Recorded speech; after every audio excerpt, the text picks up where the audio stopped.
Hello, everybody, and welcome to another episode of A Happy Moment. My name is Dan. I'm glad to have you with me today. And today I do have a very special guest. She is a certified EFT practitioner and hacking reality specialist, and she's here to help you tap into your best self. Please welcome Sophia Torrini. Hey, Sophia. Well, thank you very much and Happy New Year to everyone. And thank you for giving me the opportunity to be on your podcast. Yeah, absolutely. Thank you for coming on. I'm glad to have you, and Happy New Year to you as well. And the beginning of a new year is a perfect time. People are making resolutions. It's a good time to work on your health and um, take care of yourself. And hopefully, we can provide some folks with some good information today. And Sophia, before we dive into your own journey, I was wondering, can you please explain what exactly does it mean to be a certified EFT practitioner and hacking reality specialist?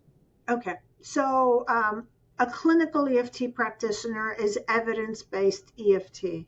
So the one that's been tested and they have clinical trials. And what is now an emotional freedom technique, which is EFT?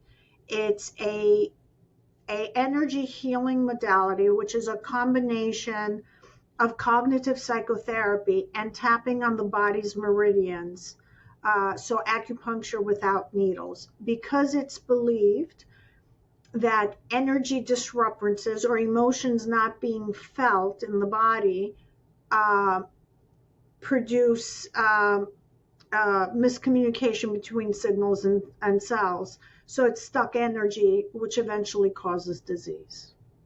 And our job is to feel the emotion, because emotion is energy in motion, and to let it flow through the body. And when emotions flow through the body is at ease. Disease is when the body is not at ease. And so that's what EFT is. Hacking reality is based on the belief that unresolved aspects of ourselves exist in the quantum field as holographic imprints. They're frozen in time, and we go back in time to rewrite and those memories. And where are memories held? They're held between two neurons. So when we prune those neurons and we put another memory in, then we carve a new groove. So pretty much our job is to release emotions with the EFT, and emotions hold beliefs.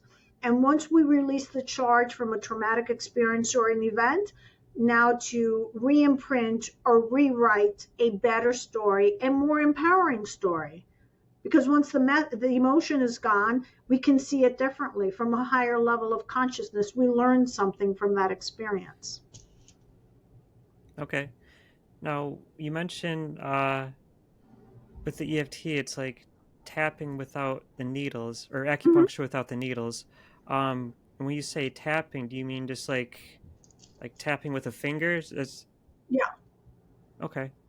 So we have certain body parts. I don't remember which one's which. I think this is the stomach or the small bowel here. This is the liver point, which is anger. Kidneys are fear. This changes the polarity of the body. So each point is corresponds to an organ. So yes, it's based on Chinese medicine, that they believe that each organ holds an emotion. And it's actually, there's another science that's been developed even further, but based on German new medicine. And today it's called also meta consciousness. There's different similarities to them. So yes, each organ and each condition has an emotional component. For example, pneumonia, even though we assume and believe it's a bacterial infection, there is an emotional component. Feeling powerless, not able to deal with what's coming in the world, and not being able to breathe. And one of the symptoms of pneumonia is not being able to breathe and feeling powerless because you're not breathing. Digestive issues, for example, are, depending what it is, not able to let go. As a result, you get constipation, or this is too much for me to process, too much to digest. And then you have the other extreme, which is diarrhea. Okay. It's very interesting stuff. Sophia, how did you get interested in all of this? Well, my background is in epidemiology, which is a pretty medical, analytical aspect. And I did truly believe unconditionally in the medical model. Unfortunately, I was highly stressed and I thought I could find happiness by climbing up the corporate ladder. And I was very disconnected from my body. I did not know how to process my emotions. I actually would talk about my feelings, and I'll explain the difference later on. What's the difference between emotions and feelings? And I was just getting stressed and stressed, and then unfortunate experience and the wrong choice at the wrong time uh, happened, and I ended up getting very sick. And I had to process that experience, which my life was threatened. The condition was life threatening, and eventually also forgive what took place and ultimately forgive myself. And I was ill for a very long time, and I wasn't getting any help from the medical field. On the contrary, they wanted to remove organs, and intuitively I knew that was not the right choice. But I was taking tons of meds. I was having a lot of direct effects. They call them side effects, but they were direct effects. And I was desperate. And I had researched this stuff before, but because of my medical background training and because I had worked so much in the health field, I did not believe that these modalities were legitimate. So, just like everybody else, I discarded them. I said, it's not possible. But then when you hit the dark night of the soul and now you're faced with a slow, miserable death, um, I had to reconsider. And I did reconsider and I found some teachings.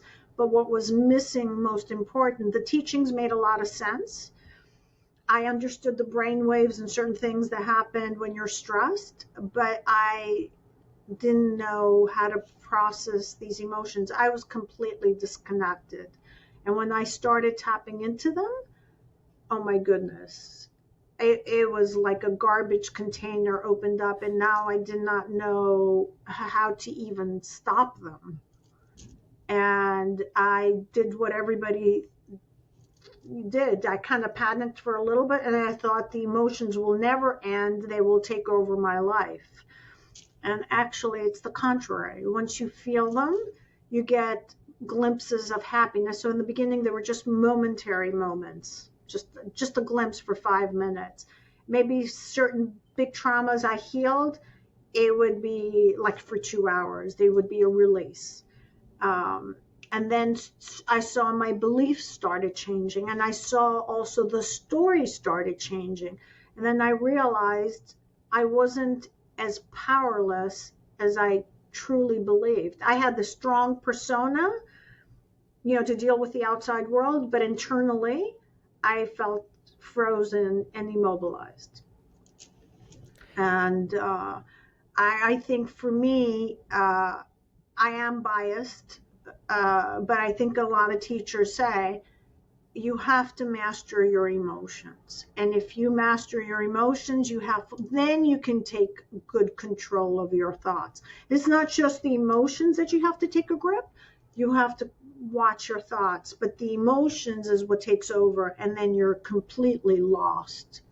Right. And since I brought it up, let me address the difference because it took me a while to grasp it. Emotions and feelings. So, emotions is the chemical production that happens automatically to all of us when certain things happen in the outside world. And I'll give an example. It's 4 o'clock in the morning, and you hear something trying to open up your door. That arousal, everybody's going to get it, right? You heard the alert, something happened, and there's a chemistry and a production in the body wakes you up. That's normal. Now, emotions, if they're processed, and this is not my research, I forget her name, starts with a D, last only for 90 seconds to 2 minutes max. So if we can stay with it and process it, it will last for that long. And then the alert is gone, just like an animal. It gets alerted, it shakes, and it's done. But what happens now, we go to the kitchen and half the people see, oh, it was the cat trying to break in. Okay, so it's a relief. I go back to bed. So that person, nothing happened. Maybe they connected with their body. It's over and done with, fully processed.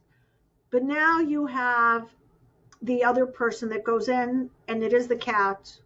I can't believe it's the cat, and it woke me up in the middle of the night, and I'm going to get rid of this cat or whatever. I'm just making up a story. I'm just giving an example. So the labeling and the verbalization and the anger now that's attributed to that arousal is what's going to cause the stuck feelings in the body. It's that over processing and the turning and repeating the story over and over again, and now we get programmed. And I made the cat as an example, but usually it's a person or a coworker. I can't believe he did it to me, and I hate seeing him at work, and I'm going to go tomorrow and he's going to do the same thing. And here you go, and you go in charge the next day seeing the coworker, and you've never let go of your yesterday, and you bring your yesterday to your tomorrow, and now you're on the hamster wheel and nothing seems to change. And that is what causes the body eventually to not being able to handle. And of course, we have traumas too. So if something unfortunate happened to you when you were 8 or 9 years old, and the body was wise, and your consciousness was wise. Let's say it was a major fight and you witnessed it, you're something horrible happening in the home, and you decided not to speak up because you're only 5 or let's say 10 years old. If you spoke up, you would be next. So that chemistry got stored in your body, and every time now there's a trigger, it keeps on popping up.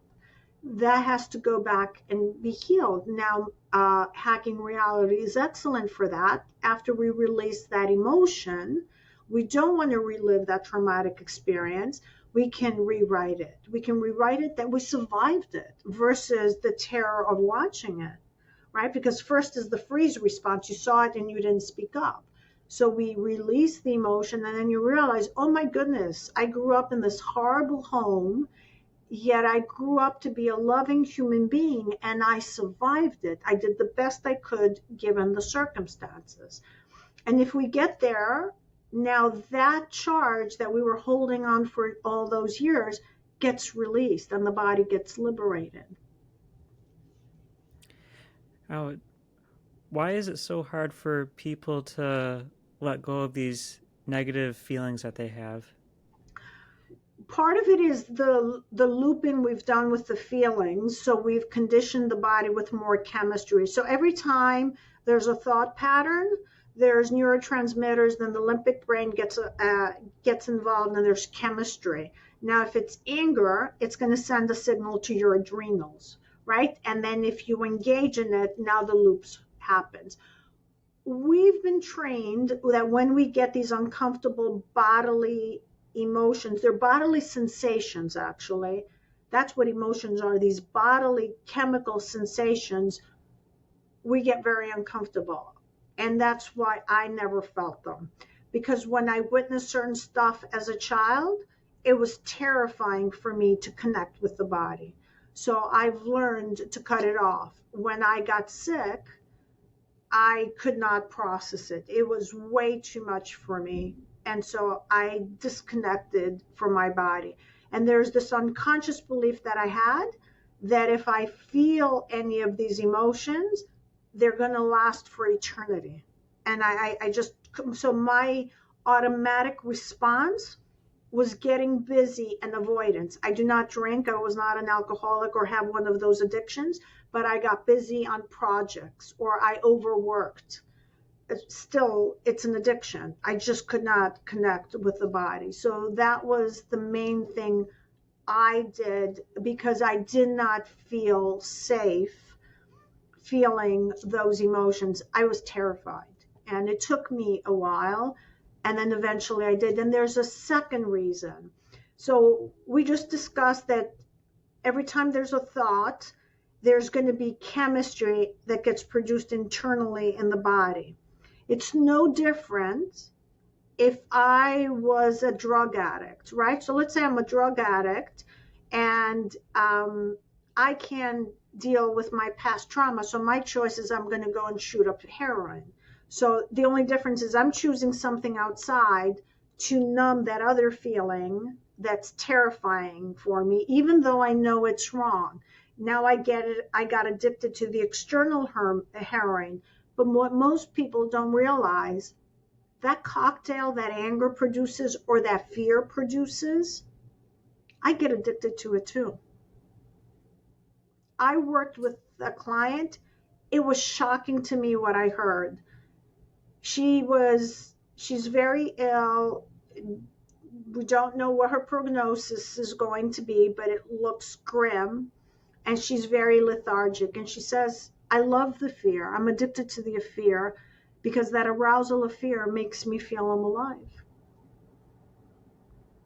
Because that's the only thing now she can feel. Her emotions are so blocked, she's not trained to feel joy. And I had a long time, so this is a happy moment, right, podcast.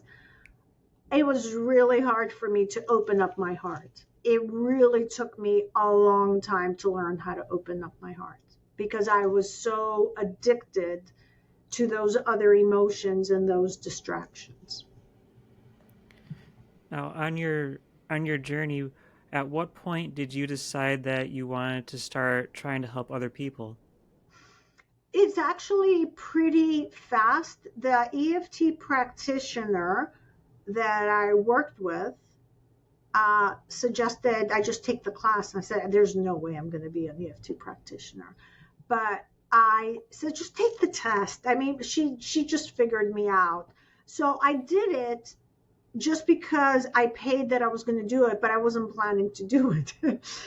And then I got one client, and the client appeared out of nowhere when I realized I was actually helping the client, and I could see with especially the hacking reality, and we were jumping timelines. We'll discuss that in a second. That's what brought me the most joy. So when I started seeing transformation in others, and what I do want to say, when we work guiding to heal another, because I don't heal another, the person heals themselves, you're always healing a blind aspect of yourself.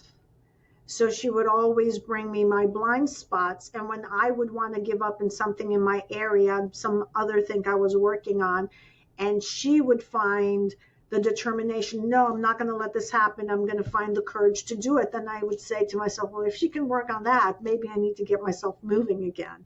So it's always I mean, there was no discussion with the client, but you just get the feedback. But that's when it was really fast. I think I was only working with her for a few months. And then when I saw the transformation in her, I said, oh my goodness, let me see what other modalities I can bring in. And I knew about hacking reality. I decided to get trained.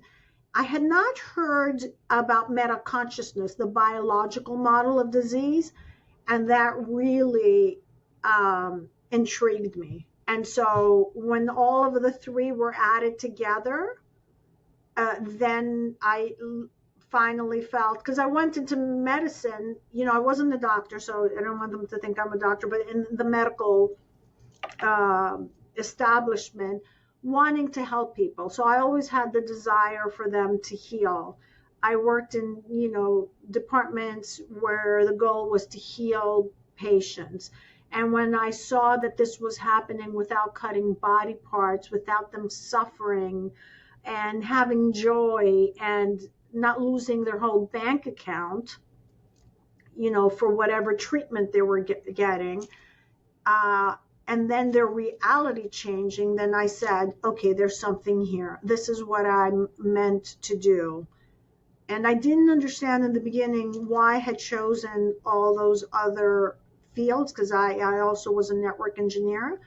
And it was to create and teach me discernment and how to research stuff. So as an epidemiologist, you can go and look at study of diseases and do a lot of research and look at clinical trials. So my previous training brought me to discernment, because there's a lot of modalities out there and I wanted evidence-based. So it had worked for me, but there's also clinical trials, because the placebo could have worked for me, right? So All right, now rewind a little bit. You mentioned jumping timelines. What's that all about?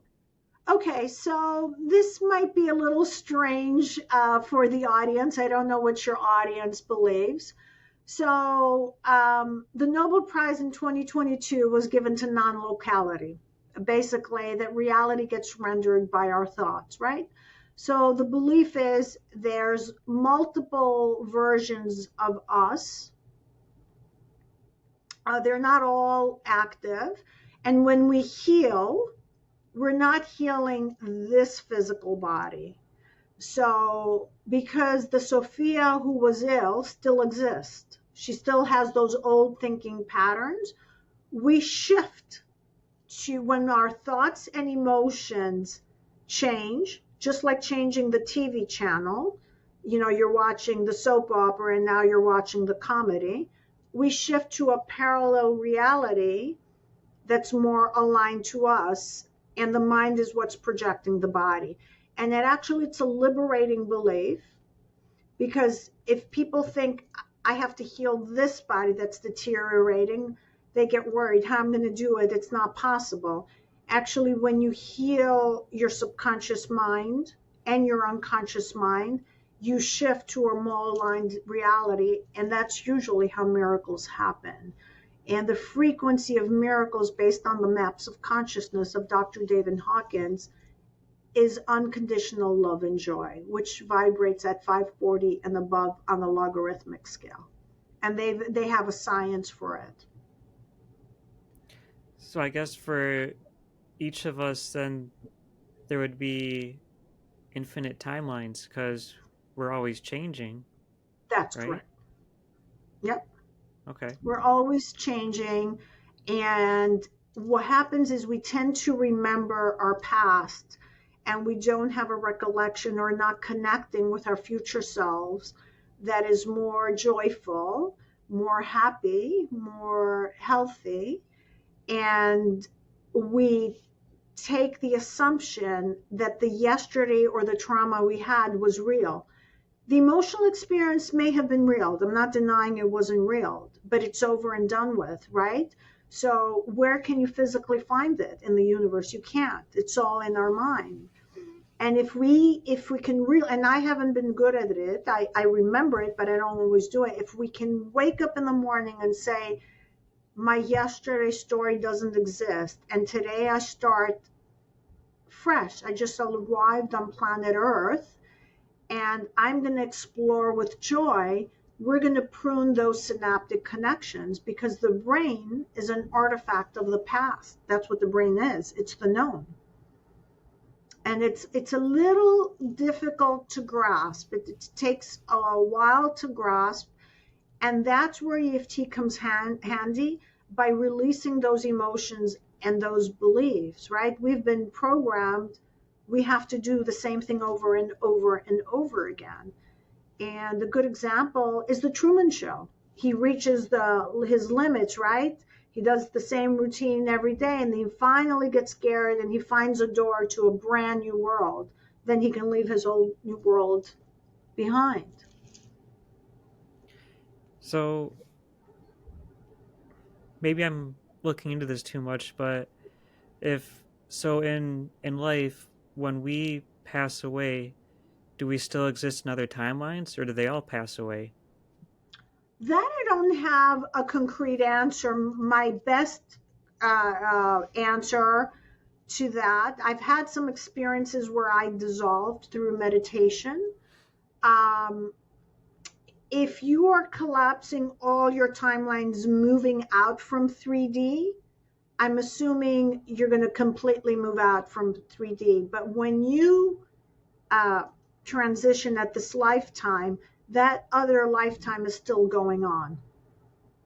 But I don't quote me as accurate because I have not had a near death experience. Okay. So, but that is my understanding. The only time we're completely not here in the 3D, because this is a 3D reality, is when all our attachments are released. Oh, I see what your question is. I think I got. So there's parallel lives and there's parallel timelines. Okay. Okay, so there's many variations of me in this timeline, 2025, but they're all not active. I have to put my consciousness. So I'm assuming when I die from this one, those stay frozen, so all the energy of those go away. But there's parallel timelines. It could be I'm living the year 1000 and one that's living in 3000. Those don't disappear when I die. I just remove this consciousness from the timelines from this experience. And again, that's my personal observation. I don't want them to take. Does that make more sense? Yeah. So there's parallel timelines and parallel past or future lives, I should say. Okay. I think so. I I wasn't really sure what kind of answer I was looking for, but that makes sense. Now, um, so Sophia, let's talk a little bit about your website, tapintourbestself.com. You do have several different services that you offer to people on there. Would you like to talk about those? Yes. So first of all, whoever wants to come to my website, tapintourbestself.com, I offer a 30-minute complimentary session free of charge. I also teach a course from Dr. Dispenza, Change Your Mind, Create Your Results. It's a neuroscience based program. And I offer 1 hour complimentary masterclass to get the basics what the course is all about. I offer EFT packages and I also do intuitive readings. So the intuitive readings is to see what is holding you on this timeline and what emotional patterns you need to let go to change your timeline or what it is that you need to work on. So I offer those services. So I offer teaching the course EFT. And when I do my EFT, I always include my knowledge of hacking reality and if meta consciousness is needed. And then if they want an intuitive reading, uh, I do not believe in fixed readings. So if you came to me, Dan, today and said, give me a reading, and I saw your trajectory was very negative, my answer would be, based on what you're thinking, acting, and feeling, this is what is going to happen. But if you choose to work on X, Y, and Z, now you can have this trajectory, which is much happier. So I do not believe in predestination. Okay. Now, for these intuitive readings, is that like tarot cards? Yeah, yeah. Oh, okay. Okay.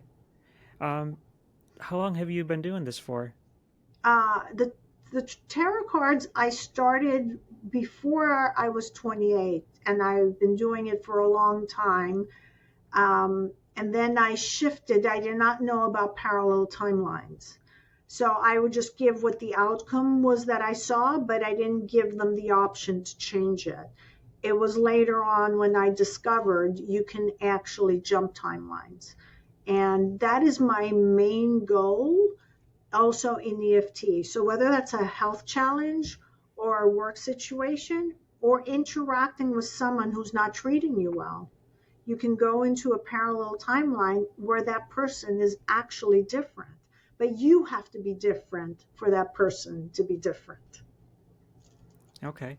Now, in your time that you've been helping people, um, are there any like success stories that stand out to you? I have a few. One was a lady with Tourette's.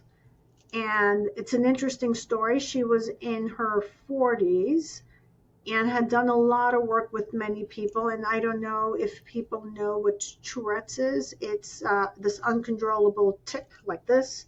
And when they get very intensified, they could start swearing and cussing. And she thought it started at 3. And I had a feeling it was not at 3. She was a very lovely client, and I suggested we check and re-imprint her birth. So we started before she got conceived, and I can't remember if it was the first or second trimester. She started shaking, cursing uncontrollably, and I asked her what she witnessed. And what happened is her mother was being slammed, beaten on the crib while the mother was pregnant. So as the mother was beaten, the child was shaking. And obviously there was anger because the mother was being threatened. So through, the mother being connected to the baby, whatever the mother feels, we know that from medicine now, it gets transferred to the baby. And once we processed, healed the emotion, and re-imprinted, her Tourette's was almost gone. And it didn't take years. It was maybe 6 1.5 hour sessions, something like that. I also had a paralyzed woman who was able to walk for 20 minutes without crutches from a wheelchair. I didn't continue to know if she progressed more. I've had a few people get off psychiatric drugs. And I have an interesting, if you have women, they're going to love it. I had an overweight lady that had a lot of anger, but we never worked on her weight. And she was always heavy. And working on her emotions and her anger and certain beliefs by itself without dieting, she lost over 30 pounds in less than 6 months. Oh, wow. That's very cool. Yeah, when the sympathetic nervous system is activated, which anger can activate, your digestion and your metabolism is going to slow down, which is why some people who barely eat always get on weight. They may have the freeze response, and she was always triggered. And once the body relaxed, it started, processing the food. There was no need for storage. Very cool. Sophia, do you deal with very many people who have chronic illness? Yes, I do. I do deal with them, and that takes a while to work with, because I have to meet them where they're at. And they also, a lot of times when you have a label, like in my case, that I wasn't going to live, it takes a while to get rid of that belief first. Then I had to get rid of the label.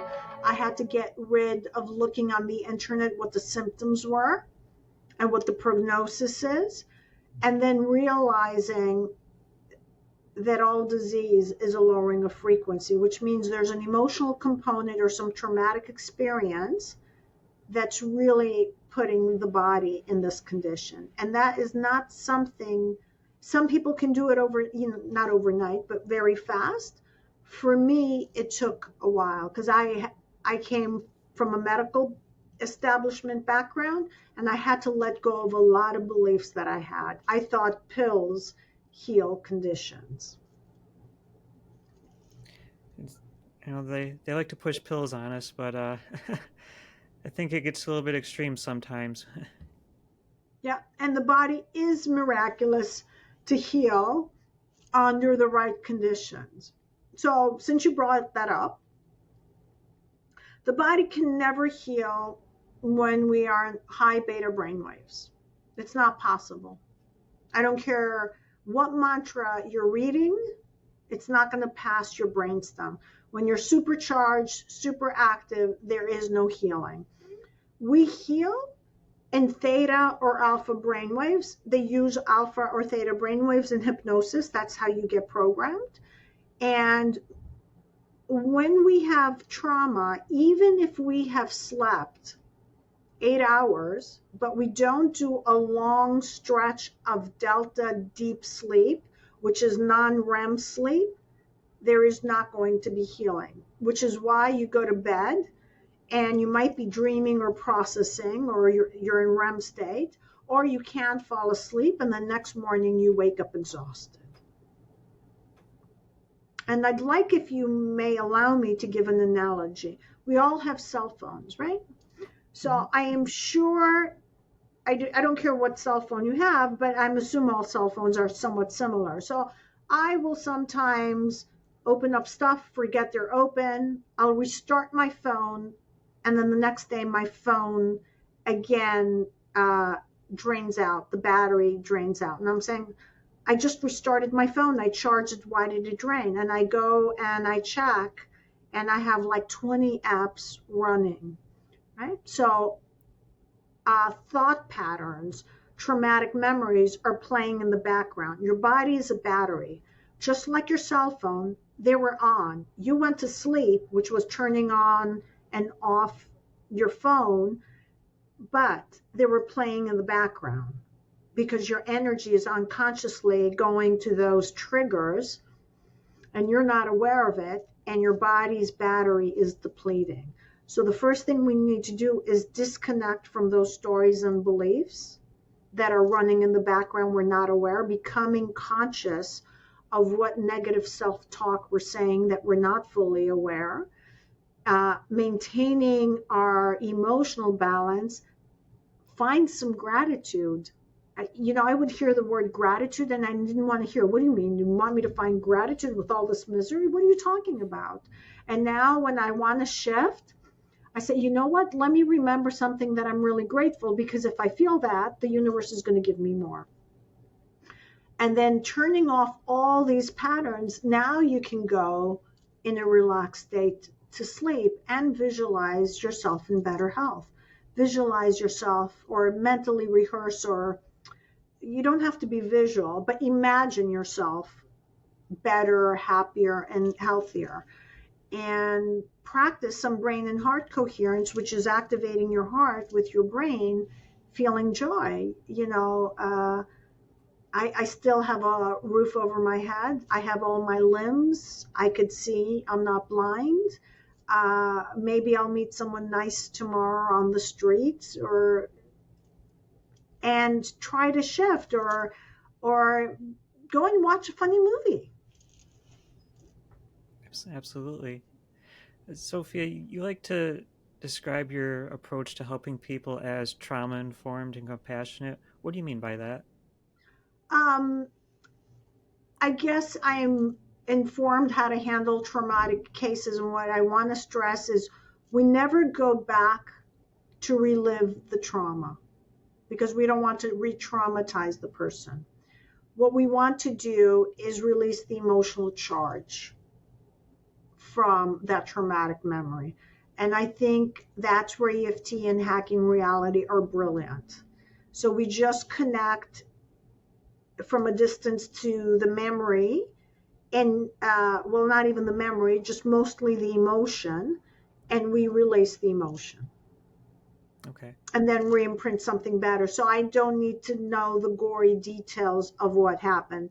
We don't want to go there, because the more you say, the more you're going back and remembering that horrible experience. So that we never want to do. It's over and done with. It's unfortunate. I wish there was a planet with no trauma. And now I say to myself, I'm happy I didn't have part of what I've heard for other people. So we're all somehow had some challenging experiences, and let's reframe them and let them go. And if we're here still today, that means we have something to offer.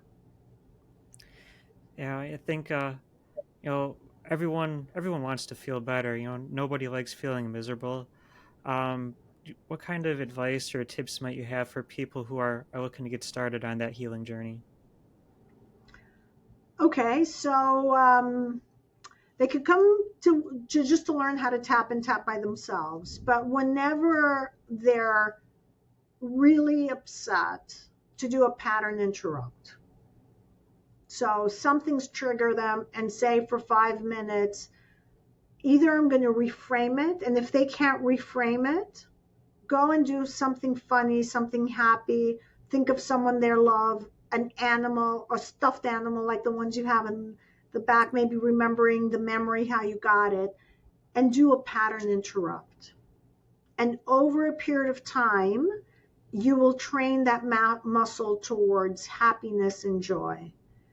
And if you do have a trauma, don't try to work on it on yourself. That I don't advise. Find someone that can help you and invest in yourself so you can have a better future, because everyone has the birthright to be happy. And no one's different. We all have the divine spark, and we all have the birthright to create the reality we want and to be happy. It doesn't matter if you've murdered before. It doesn't matter if something happened to you before. You can forgive yourself, and whatever you did in the past, you did it based on the level of consciousness you were. Brand new start. And I was looking on your website, and I see that you do have a chart on there that shows like the different places where people can tap. When it comes to tapping, does it matter if you do it yourself or if someone else does it to you? It's best that the person does it for themselves. If the person, or if it's a child, or the person is frozen in a trauma. So let's take both scenarios. The person is frozen in a traumatic experience and they are shaking and they can't do anything. We can tap on them, assuming that we know them, so nothing, goes wrong, right? No stories there. Children in the beginning, when they start learning, we could tap on them. And then a lot of times what children do, when they don't know how to tap on themselves, they take a stuffed animal or their favorite animal and they tap on it as if it's them, and they start saying their story, whatever it is that they need to process and let go. So it is best we tap on ourselves, but all other options work as well. Okay, very cool. Sophia, do you have any social media links you'd like to share where people can connect with you? Yeah, so they can find me on YouTube, Tap Into Your Best Self. I believe the same handle is on Instagram and on TikTok. I do have a Facebook page. I'm trying to remember what it is. It's something Tap Into Your Best. It may have the word EFT. I don't remember it off my head. And I do put a lot of informative videos, especially on my YouTube. So I explain the science of tapping, and I offer under the videos a lot of PDFs and sometimes scripts so they can do it themselves. So the YouTube is pretty busy because I do my longer videos there, and then I write blogs about reality on my website and about tapping and the neuroscience of brainwaves. Okay, very cool. And again, that website is tapintourbestself.com. Sophia, I'd like to say thank you so much for coming on. This has been great talking to you. I want to thank you for having me on your show. And I'd like to say one more thing for your audience. No matter where you're at, it doesn't matter where you're at. You can start fresh, and it is a new year. And maybe you can create your vision love story about yourself, or your vision life that you want to create today. Sophia, thank you so much. And Thank I'd you. like to say thanks to all the listeners. If you'd like to learn more about the podcast, you can find me on YouTube, Instagram, Facebook, or Blue Sky.